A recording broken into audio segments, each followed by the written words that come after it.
शिवहर में विधानसभा प्रत्याशी श्री नारायण सिंह हत्या मामले का खुलासा शिवहर पुलिस ने कर दिया है। शिवहर एसपी संतोष कुमार ने प्रेस कॉन्फ्रेंस करते हुए मीडिया को बताया है कि इस हत्या की साजिश दिल्ली के तिहाड़ जेल से रची गई थी।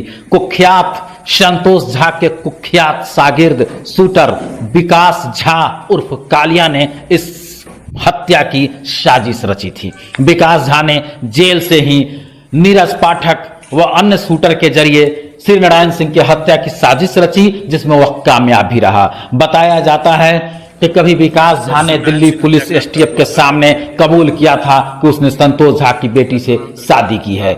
विकास झा फिलहाल संतोष झा गैंग का मुख्य सरगना है और गैंग को वही संभाल रहा है। विकास झा एक कुख्यात चेहरा माना जाता है, बड़ा शूटर है और सीतामढ़ी शिवहर का आतंक माना जाता है। जेल में रहकर भी उसका आतंक जारी है। श्री नारायण सिंह की हत्या को पुलिस ने गैंगस्टर, गैंगवार और वर्चस्व की लड़ाई का ही हिस्सा माना है। देखिए ये रिपोर्ट। नारायण सिंह हत्याकांड का खुलासा कर दिया गया है सर। जी, पूर्णिया थाना अंतर्गत हथिसार गांव में परसों यानी कि 24/10 को शाम में, जैसा कि आप सभी को पता है, जनता दल राष्ट्रपति पार्टी के प्रत्याशी श्री नारायण सिंह जब चुनाव के प्रचार के दौरान भ्रमणशील थे, उस समय कुछ अपराध कर्मियों के द्वारा उन पर गोली चलाई गई, जो कि समर्थक के रूप में उनके साथ भ्रमणशील थे और उन्होंने मौका पाकर के नजदीक से गोली चलाया और उनकी हत्या की। हम लोगों ने इस कांड को गंभीरता से लेते हुए विशेष अनुसंधान दल बनाया और पारंपरिक और जो इसका टेक्निकल सपोर्ट होता है उसको लेते हुए कांड का पूर्णतः सफल उद्भेदन कर दिया है। सबसे पहले मैं ये बता देना चाहूंगा कि ये कांड पूरी तरह से आपराधिक गिरोह के बीच वर्चस्व और प्रतिद्वंदता को लेकर कारित की गई और श्री नारायण सिंह जिनकी हत्या की गई है वो उनका एक लंबा आपराधिक इतिहास है और मेरे पास उनका 30 कांडों का, गंभीर कांडों का आपराधिक इतिहास है, जो आप सबको दे दिया जाएगा। तो इस कांड का मुख्य जो कारण है वो ये है कि अभी विकास झा उर्फ कालिया, जो कि संतोष झा गिरोह का सरगना आदमी बन चुका है संतोष झा की मृत्यु के पश्चात, उसे ये लगता है कि संतोष झा की हत्या में श्री नारायण सिंह के साथ साथ अन्य लोगों की भी थी भागीदारी और उसको इसके लिए जिम्मेदार मानता है। और दूसरी उसकी बात है कि अगर वो इसका एलिमिनेट कर देता है तो उसका अपना वर्चस्व भी कायम हो जाएगा।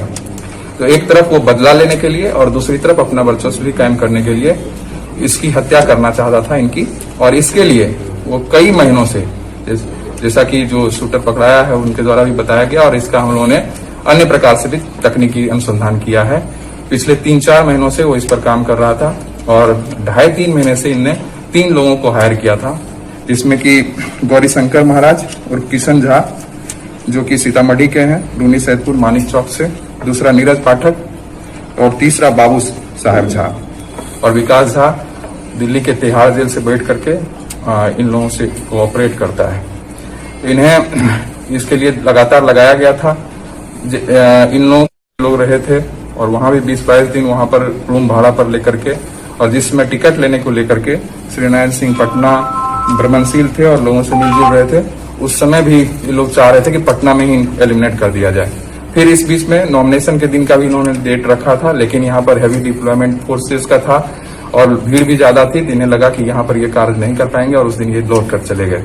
इसी बीच इन लोग लगातार जो है इनके कैंपेन पर नजर रखने लगे और कहाँ कहाँ इनका चुनाव प्रचार हो रहा है और कहाँ इनको सहूलियत से काम हो जाएगा, और ये लोग उसमें भीड़ में शामिल होकर के समर्थक के रूप में घूमने लगे।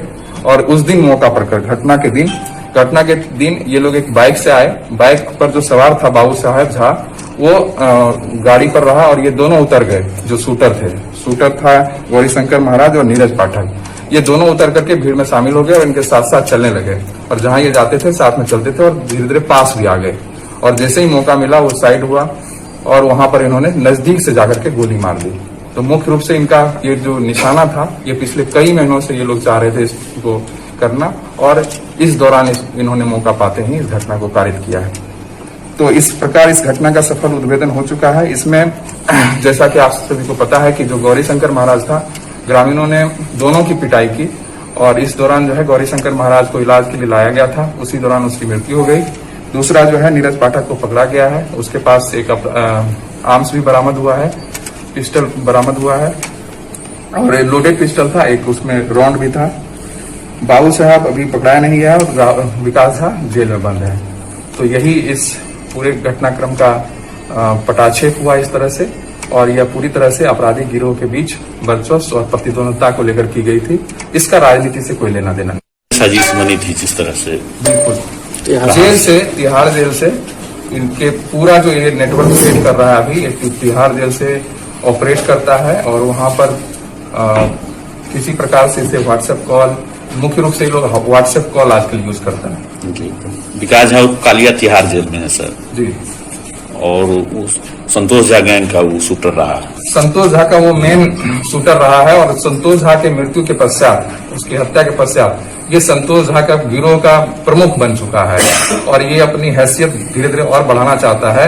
और इसका उद्देश्य उन सारे लोगों को खत्म करना है जिनको इनको लगता है कि संतोष झा की हत्या किया होगा, और साथ ही साथ उसको खत्म करने के बाद ये अपना एकाधिकार, एक वर्चस्व कायम कर सकेगा।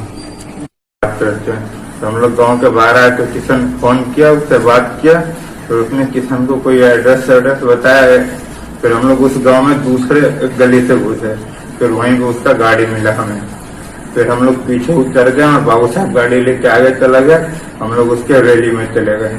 तुम लोग उसका साथ चलने लगा? हाँ जी सर, फिर उसके साथ गए, फिर थोड़े दूर चले, फिर एक दूरा पे वो बैठा। हाँ। एक दूरा पे बैठे हम लोग वहाँ गए, फिर वहाँ से उठ के वो हल्का दूर चला, फिर जैसे ही थूक फेंकने गया किशन उस पर गोली चलाने लगा। बगल से, दूर से कि नजदीक से? हल्का दूर से नहीं, नजदीक से सर। नजदीक से? जी सर। उसके बाद फिर मैं चलाने लगा। तुम कितना गोली चलाए? 2 गोली सर। तीसरा में मेरा 7 के पिस्टल फंस गया। फंस गया? जी सर। ये वाला तुम्हारा है कि उसका है? जी सर, मेरा ये वाला। यही फंस गया था? जी सर। और उसके बाद क्या किया तुम? उसके बाद सर मैं चलाया तो फंस गया, उसके बाद पब्लिक आके मुझे पीटने लगा। अच्छा, इसका दूसरा जो किशन था वो कितना गोली चलाया? वो सर मैं गिनती नहीं बैठा सर, वो चला के सीधे भाग गया सर। अच्छा, तुमको लगा वो भाग गया? जी सर। और तीसरा जो था तुम्हारा बाबू साहब? वो बाइक लेके भाग चुका था सर। तुम लोग कितने आदमी आए थे? 3 आदमी सर। नाम बताओ तीनों का। बाबू साहब, नीरज पाठक और किशन उर्फ गौरी शंकर महाराज। तुम कौन हो? नीरज पाठक। और गौरी शंकर महाराज जो है जी सर। किससे जुड़ा हुआ है? विकास झा कालिया सर। और तुम भी उससे जुड़ा हुआ? जी सर। तुमको कितना पैसा बोला था देंगे काम के बाद? काम के बाद जितना पैसा देंगे जो खुश हो जाएगा। तुम कितना सोचा था? जैसे हम सोचे 5-6 लाख मिल जाएगा। ठीक। से काम करेगा, बोला भाई मुझे सामान चलाने नहीं आता है, तो किशन ने मुझे हथियार चलाना सिखाया। वो अपने गांव में गैड़ा माने चौक में, वहाँ से 2 दिन गया, पहले कट्टा चलाए, फिर आ गए घर पे, फिर 2 दिन बाद गए तो 7 का पिस्टल चलाना सिखाया। फिर उसके बाद आ गए, फिर 10-15 दिन बाद जब नॉमिनेशन का टाइम हुआ था, जब टिकट बट रही थी। तुमको पैसा नहीं मिला? जी सर, 50,000 रुपये उसी दिन दिया था। जी सर, 50,000 रुपये मुझे किशन ने दिया था, जब उससे पैसे मांगे थे। तो किस लिए दिया था? सर काम के लिए। काम क्या था? सर यही काम करना था, ये श्रीनारायण सिंह को मारना था। क्यों मारना था? क्या कुछ बताया ना तुमको? जी, संतोष झा का बदला लेना था। क्या? क्यों? संतोष झा को मरवाने में श्रीनारायण सिंह का हाथ था। कौन बोला तुमको ये बात? विकास झा कालिया। अच्छा, कहाँ का है विकास झा? बथनाहा का। तुम भी वहीं हो ना? जी सर। पहले जानता था तुम उसको? जी सर। क्यों फेमस है वो? जी, वो हत्या लूट उट इस सब में बहुत है, रंगदारी में। अभी कहाँ विकास झा तुमको कहाँ से बात करता था? दिल्ली से सर। दिल्ली में कहाँ है? तिहाड़ जेल। ठीक है, चलो आगे बढ़ो। तो कब से तुमको आगे बोलो। फिर वही किशन ने बोला सर डोली छाप तो इसको टिकट मिल गया है, नॉमिनेशन देने यहीं पे आएगा। 15 या 16 तारीख को इसका नॉमिनेशन था। तो हम किशन बाबू साहब आए थे, तीनों आदमी। कहाँ पे आया था? यहीं पे शिवहर में सर। क्या करना? उसको मारने सर, कहाँ पे? जहाँ पे नॉमिनेशन होता है सर, कोर्ट के। तो क्यों नहीं मारा? वहाँ पे भीड़ बहुत थी सर और फोर्स ज्यादा थे। अच्छा, जी सर। क्या क्या लेके आया था? मतलब कि कौन कौन आया था? एक मैं था सर, एक किशन, एक बाबू साहब। एक हथियार, एक 7 का था, एक 30 का और 2 कट्टे। ठीक, उसके बाद चला गया? जी सर। उसके बाद क्या किया? उसके बाद हम लोग चले गए। फिर ये 24 तारीख को 3 बजे वो किशन ने फोन किया। किशन को कौन सूचना देता था? किशन को कोई था, जो फोन करके बुलाता था और बताता था। ठीक है, किशन क्या बोला, कहाँ चलना है? किशन बोला से मेरे उससे ये नहीं बोलता था कहीं जाना है, डायरेक्ट वो अपने गांव के 4 लाइन के पास बुलाता था। हाँ। 4 लाइन से आए, फिर बाबू साहब गाड़ी चलाया। बाबू साहब कहाँ का है? जी उसी गांव का है, कौन गाँव? 11 माने चौक। जी। उस साइड से फिर रीगा साइड से हम लोग वहाँ पे आए। जिस गांव में घटना हो उससे पहले एक चौक था, वहाँ पे हम लोग रुके, नाश्ता उस्ता सिगरेट उगरेट पिए। फिर किशन किसी से बतियाया, फिर किशन बोला कि चलो वो गांव में घुस गया है।